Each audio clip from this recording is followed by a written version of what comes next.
కానీ ఇప్పుడు టైం అయిపోయింది కాబట్టి ప్రశాంత్ వర్మ యూనివర్స్లో చాలా కథలు ఉన్నాయి. ఇంకా నానితో ఒక సినిమా తీయలేదు ఎందుకు?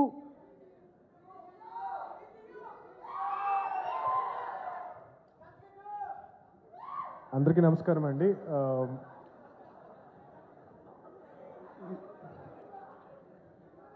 అంటే ఈ క్వశ్చన్కి ఆన్సర్ వస్తుందా లేదా? ఈ క్వశ్చన్కి ఇప్పుడు ఆన్సర్ లేదా? సరే అయితే నేను పక్కపోతున్నా. సో అందరికీ నమస్కారం అండి. ఈ సినిమా ట్రైలర్ చాలా చాలా గ్రిప్పింగ్గా ఉంది అండ్ ఐఎమ్ షూర్ మూవీ కూడా అంతే ఎంగేజింగ్గా ఉంటుందని చెప్పి నేను నమ్ముతున్నాను. ఫస్ట్ వాల్పోస్టర్ సినిమాలో నన్ను డైరెక్టర్గా నాని గారు ఇంట్రడ్యూస్ చేశారు అండ్ దాని తర్వాత శైలేష్ కానీ దీప్తి గారు and now Ram Jagadish. So ఇలాంటి ఎంతోమంది యంగ్ టాలెంట్ని నాని గారు ఎంకరేజ్ చేస్తూ మూవీస్ని ప్రొడ్యూస్ చేస్తున్నారు.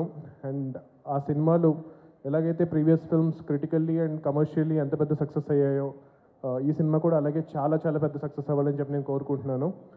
అండ్ కోఇన్సిడెంటల్లీ ఈరోజు morning I was just speaking to one of అంటే నేను పీవీసీలో ప్రొడ్యూస్ చేస్తున్న మూవీస్లో ఒక డైరెక్టర్తో నేను చెప్తున్నాను, నాకు ఫస్ట్ ఫిల్మ్ చేస్తున్నప్పుడు నానిగారు టోల్డ్ మీ దిస్ అని చెప్తున్న టైంలోనే కరెక్ట్గా నానిగారి నుంచి కాల్ వచ్చింది ఈవెంట్ గురించి.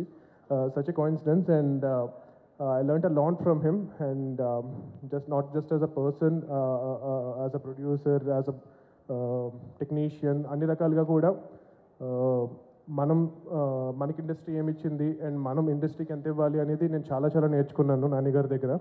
Thank you so much Nani గారు, ప్రశాంతి గారు for encouraging me with my first film. And today ఈరోజు నేను మీ ముందు నుంచి ఇలా మాట్లాడుతున్నాను, ఒక యూనివర్స్ క్రియేట్ చేయగలుగుతున్నాను. నేను కానీ శైలేష్ కానీ he's creating one more universe and that is all because of Nani garu. And thank you so much. Jai Hanuman, జై హింద్. Thank you.